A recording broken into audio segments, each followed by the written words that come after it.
Hello everyone, and welcome to the latest Scottish Opera podcast number 9 we've realised, and today I'm joined by one of Scottish Opera's emerging artists, Arthur Bruce. Hello Arthur. Hello. First question, fairly straightforward I hope, is to tell us about the Emerging Artists Programme and how you get involved with it. So I am contracted this year as the Robertson Trust Emerging Artist here at Scottish Opera, and for that I take on small roles and covers and various sort of education and outreach projects within the company as a performer, as a singer, and I get a salary for that, which is unusual because most of the rest of my career is freelance. That's and interesting. So I'm very, very lucky to be here for an entire year and get to work on various different projects in a performing capacity with Scotland's National Opera Company. So that is quite unusual for these roles to come up. Oh yeah. No, I'm very, very fortunate. There are not many of them left. Certainly in the UK, not many anywhere else either. That's interesting. And the programme itself's been going for quite a while now, I think. Yeah, the 10th year, I think. I think I might be the 10th year of Emerging Artists, yeah. So they've expanded it over the 10 years. It was originally just for singers, and then they added a repetiteur position for a pianist conductor, and then they've expanded it since then. So in my year we have an emerging artist costume maker, as well as the first ever emerging artist producer who gets to work behind the scenes. She has one project that she's managing throughout the year, which is with touring all over the world. Mm-hmm. So she's in charge of visas and all the various logistical complexities involved with that, and that's the first time that they've had a emerging artist producer on board. I didn't realise that. I just presumed it was performers and that was it. So it's almost like there are different apprenticeships. Yeah. So when did your interest in opera begin? So I always used to sing. I joined the National Youth Choir of Scotland Edinburgh Area Choir when I was about 7, and enjoyed singing, played some instruments to various degrees of ability, and then at one point someone said, why don't you think about taking singing a bit more seriously? So I started getting singing lessons when I was 16 after my voice had broken and started to settle a bit more, and really enjoyed that, and I knew I wanted to do something in music. Mm-hmm. So I said, well, why don't you give singing a go? I never really thought I'd end up in opera, because I was terrified of acting. Right. And then through Scottish Opera Connect, which is now the Scottish Opera Young Company, I got my first taste of actually being in an opera while I was still at school, and my opinion of it changed dramatically. Yeah, that's that, because I think that's the jump. A lot of people are interested in music and perhaps sing, and they think we're going to go into bands or choirs or something like that. But then it does seem that from the discussions we've had with other people, is that Scottish Opera is very good at kind of seeking out folk like yourself and saying, well, you've maybe not thought about this, but why not try it? Yeah. And 16 to start kind of taking it serious, is that quite late, or is that a bit late? I mean, or is everyone just different? It totally depends. Obviously, with lads, it's a bit different, because I sang as a boy treble, not in a cathedral or anything, just with the National Boys Choir of Scotland. We had to re-audition every year, and so so there was always the worry that the voice wasn't good. So I'd been singing like second soprano and alto and stuff for years. Went for my audition one day, sang, and Christopher Bell, the conductor, said, I think your voice is about to break, but it's got stronger. So soprano 1, and we went on tour to Ireland, and I sang soprano 1, and then the next year I was like, bass 2. So I jumped the full range from one end to the other, and then slowly made my way back up again to settle on baritone.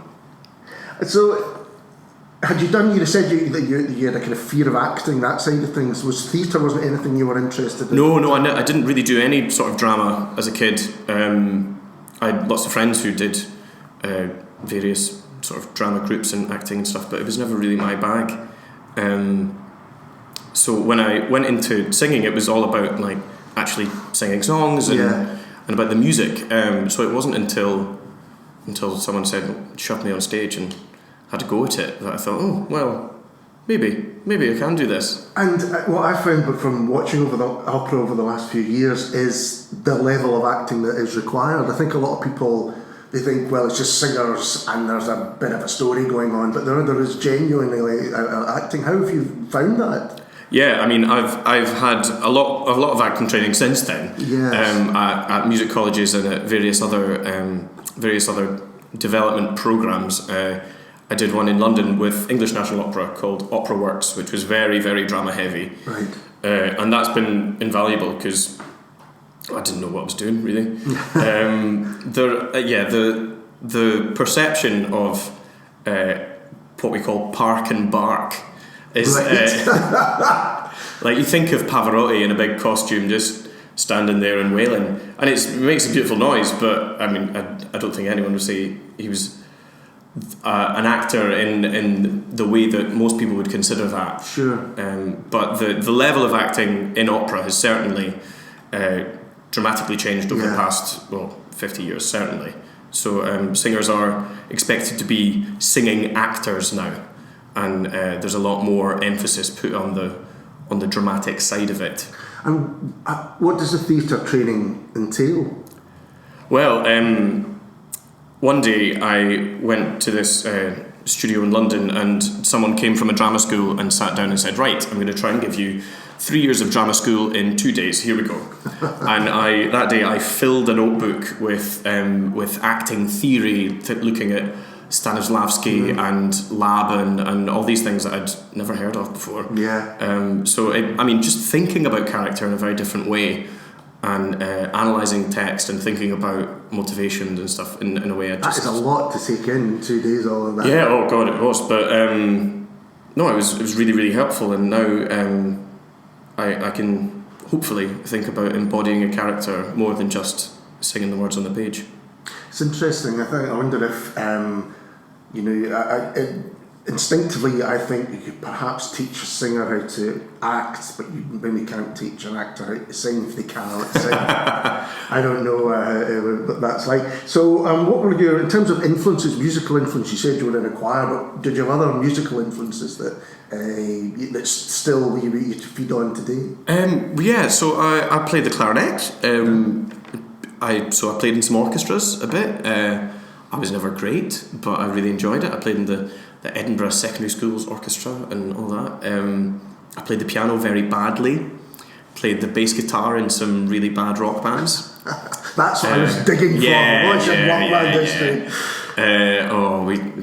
No, I'd rather not. Okay, fair enough. That's the stuff we'll edit out if you really want it. Okay. But a good all-round background in music. I mean, obviously, kind of understanding music.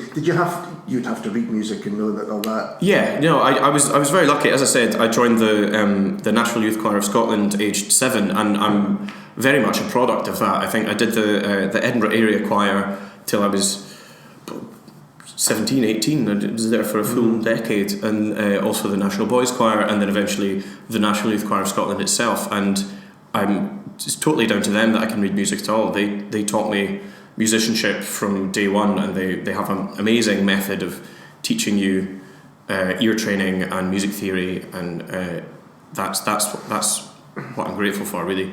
And in terms of performance, is that kind of generally required, or is it something that if someone has an amazing voice that can be taught to them, later on, or do you think that Yeah, I mean, so the academic requirements for a conservatoire, for example, are very, very low. Right. You don't need straight A's by any means, because you're auditioned. Auditions. Yeah. So lots of people will turn up to music college even to do a degree and not be that fluent at reading music. Yeah. And hopefully by the end of that they will be, because once you come to somewhere like here and you're working, you are expected to learn quite complicated music quite quickly, and be able to do that yourself. I mean, you do have coaching and lessons and stuff, but you're expected to be able to read music to a professional level. So I mentioned before we started, you're the first performer we've spoken to for these podcasts. And I think it'd be interesting if you could give us an insight into, is there such a thing as a typical day in the life? Or does it change every day? What's your day been like? The variety is one of the draws, really. I think there isn't really a typical day. But today, for example, after talking to you, I have a coaching, which is what we sort of call a lesson, but with someone who's not necessarily a singing teacher. Right. We'd sort of have keep the word lesson for vocal technique, and then a coaching is with a conductor or a repetiteur, where you will sing them your audition aria package, and they will work on the style or the language or certain things that they think you need to improve on in order to get more jobs. So then that's very typical, in that I'll come in to one of the Scottish Opera buildings for a coaching, and I can book a practice room. There's the library up the stairs, so I can, if I need a score or to discover some new music, and that's always very, very helpful.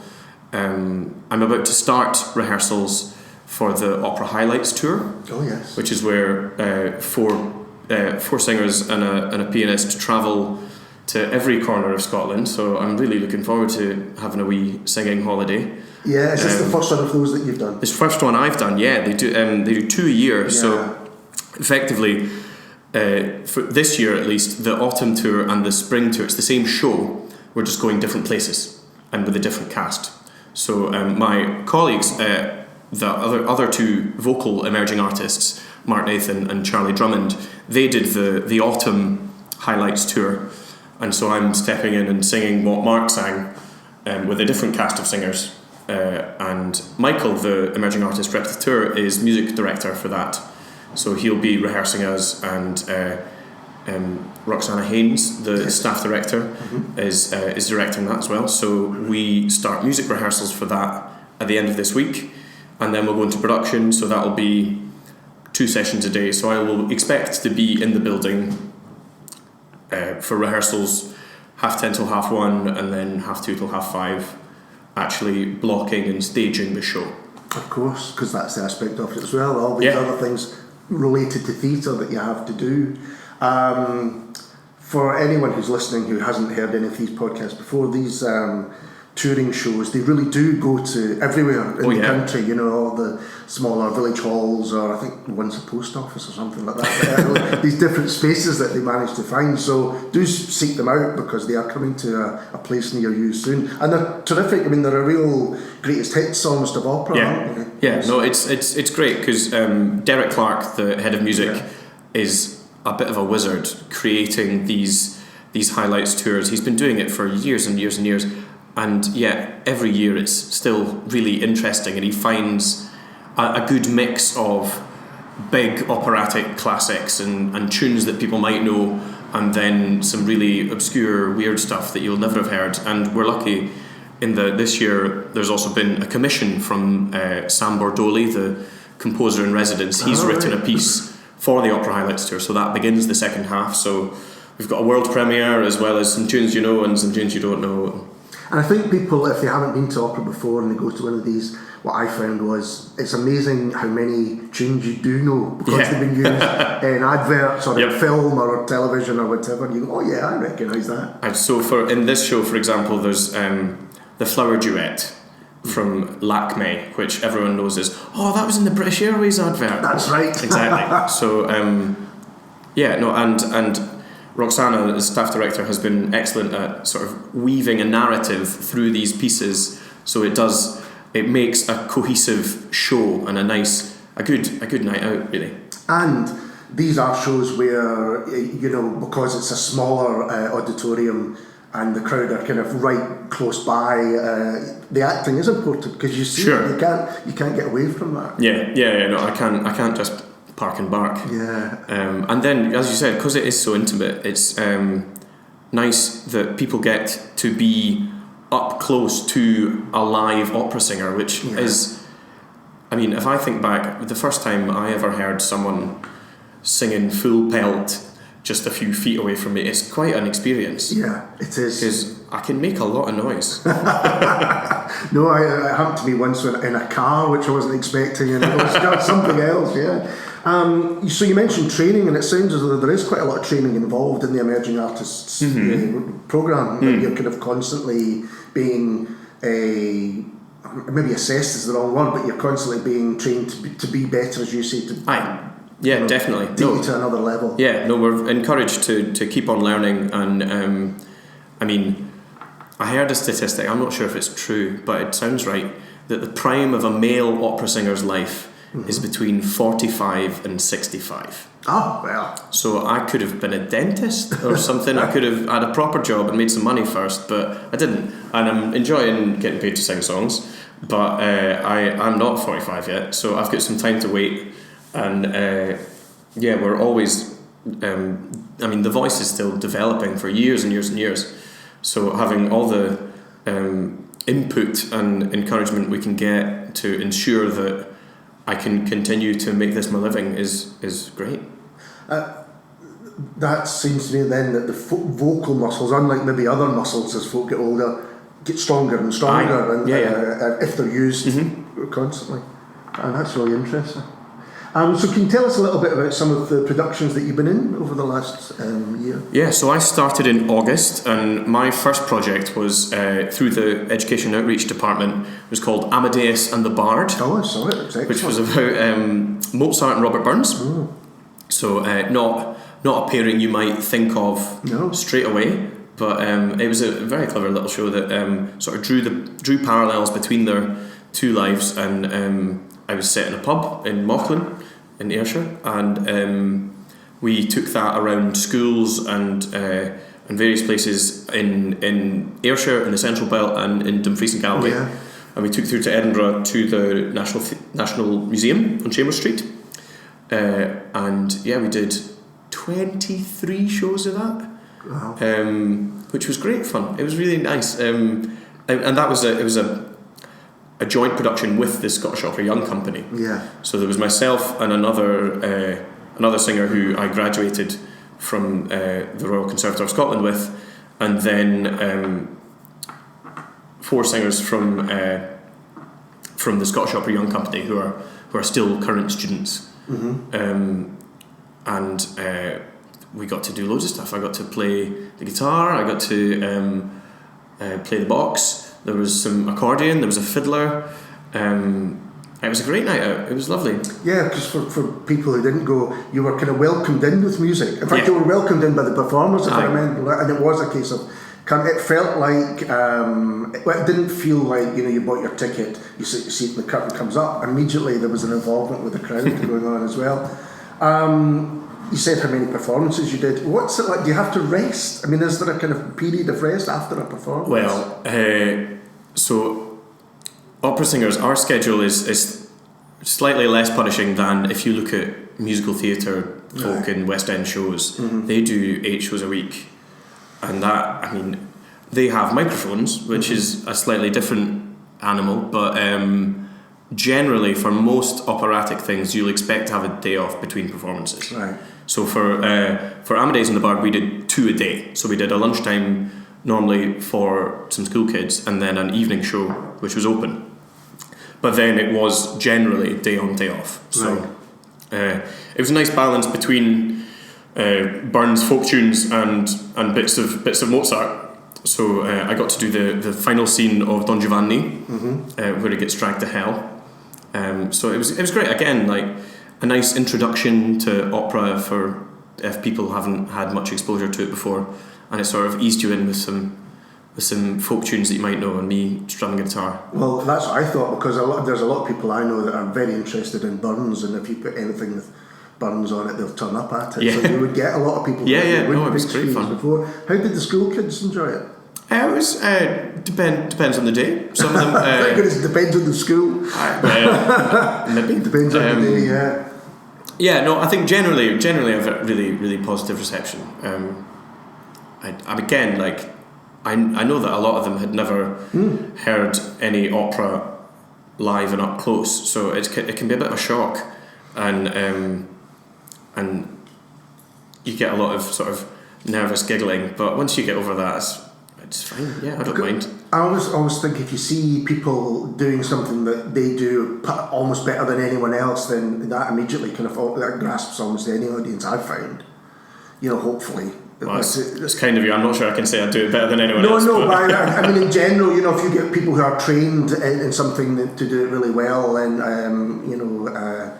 hopefully folk kind of are grabbed by that. No, that's the hope, yeah. We're talking about productions. Is there anything that you're in now coming up apart from the tour? So after Amadeus and the Bard, we recorded a new short opera film which was commissioned by Scottish Opera. I'm not allowed to say much about it just now, but more details to be announced soon. Excellent. Look forward to that. And then in December we had another one of the Sunday series opera in concert. Oh yes. Which was another one by Mascagni called Iris, which was it's an amazing opera. It's I had a very, very small role in it. It was at the City Halls in Glasgow, and I got to sing the chorus and have a small role. I was un cenciaiuolo baritono. Excellent. Which is the baritone rag picker, effectively. And when describing this opera, I sort of tell people that it's a bit like Madame Butterfly, but 6 years earlier and even sadder. Oh, it is one of the saddest things I've ever sat through, I have to say, but in a really good way. It was amazing. But you think, oh, poor. Yeah, it's a really, really tragic story, but has some absolutely wonderful music in it, and it's a proper Italian opera rarity. So it was great to be able to perform that in Scotland. And the great thing about those shows as well is the a orchestra are right there, so you get to, because usually you're kind of looking over their heads, but then you can see how they're loving what they do as well. Yeah, I mean the Scottish Opera Orchestra are fantastic. They're a real asset to the company, and as you say, it's nice to see them on a stage rather than under it. Yes, exactly. That's exactly right. We've touched a little bit on different departments in the opera that you, I guess, as a performer, you have to interact with pretty much all of them in some way. Was there anything aspect of working at the company that you were surprised about or you wanted to learn more about? Yeah, so we were encouraged. We got a nice induction and welcome when we joined back in August, and Sarah Jane, the head of casting, was she keen to say that if over the course of the year we have any questions for any of the departments and want to learn more about how the company's run, that we should feel free to ask. And I've had some really, really interesting conversations with Judith Patrickson, who's the head of finance, to learn about how it all works, because one of the I don't want to say problems. One of the things about opera is that it's really, really expensive. Yeah. And that's basically because it's every art form at once. Yeah. It's everything. You've got your orchestra, you've got your singers, you've got actors, you've got dancers, you've got costume, you've got scene design, you've got props, you've got technicians, you've got a conductor, you've got a chorus master, you've got a choreographer, a director, an assistant director, you've got everyone doing sometimes everything. You've got animals, sometimes you've got children, exactly, you've got aspects of it, that's what I've found from doing these podcasts. There's never been a shortage of people so, have you thought about talking to this person? I didn't even think that was part of what happened. And I think that the in general, the funding of the arts is an interesting area, and such a kind of controversial area as well in some ways, that it's interesting to think about how any company manages to kind of keep going. And I think what Scottish Opera seems to do, as we mentioned, is by taking it out to schools and taking it around the country, and as well as having it showpiece shows, then it really is kind of hitting as many people as possible. I hope so. So now that you have been immersed in opera, is it always going to be opera going forward, or would you think of doing musical theatre, for instance, or something like that? If I'm lucky, I mean, at this point I'm very happy that I'm making a living, I'm being paid to sing songs, and if people keep paying me to sing songs, I'll be a very happy man. It's interesting what you say about musical theatre. There are lots of opera companies who have started doing more, I suppose what you would call classic musical theatre, some of the older sort of Rodgers and Hammerstein type things. Yeah. And I mean, if people ask for a definition of the difference between opera and musical theatre, you could give them a million answers about style and the music and whatever, but the most obvious one, I think, is microphones. Yes. And when you think about the premiere of South Pacific on Broadway, they flew opera singers over from Italy. Right. They had like amazing singers like Tito Gobbi and people who were Italian opera singers because they needed someone who could nail it to the back wall over an orchestra. Yeah. And without amplification. So there is a pedigree of opera singers singing musical theatre. Right. And it's just not necessarily the way that people expect it to be sung now. Right. So Opera North, for example, are doing lots more. I think they did Kiss Me Kate, and Grange Park Opera have done Oliver, and they did Fiddler on the Roof, with a mixture of trained opera singers and professional musical theatre artists. And I think that is something that is going to be discussed more in the future. That's so interesting. I'm very much open to it. Yeah. As I said, if people are going to pay me to sing, I'm happy. And you know, have you kind of immersed yourself in the history of opera? Do you have singers who you think, you know, that they're my idols or something like that? Yeah, I'm a bit of a geek. I was beginning to sense that. That's why I threw that question in there. Yeah, I mean, I love opera, and I really enjoy sitting with other geeky singer friends and listening to old dead Italians on YouTube. And I mean, that is part of the fun, and you can learn an awful lot from old crackly wax cylinder recordings of people in the 30s. And so I mean, I've been listening to lots of old dead Italians recently, like tenors like Giuseppe Giacomini and Franco Corelli, and it is fascinating if you want to delve that deep into it, but it's also not necessary in order to enjoy opera. You don't have to speak Italian, you don't have to know the history of anything. You can just go along and let it wash over you, or get invested in the story. Or there are so many things that mean it can be for everyone. But it can also be a lifelong passion. And if there are people listening to this who are interested in the idea of the Emerging Artist Programme, how would they go about learning more about it, or considering putting themselves forward?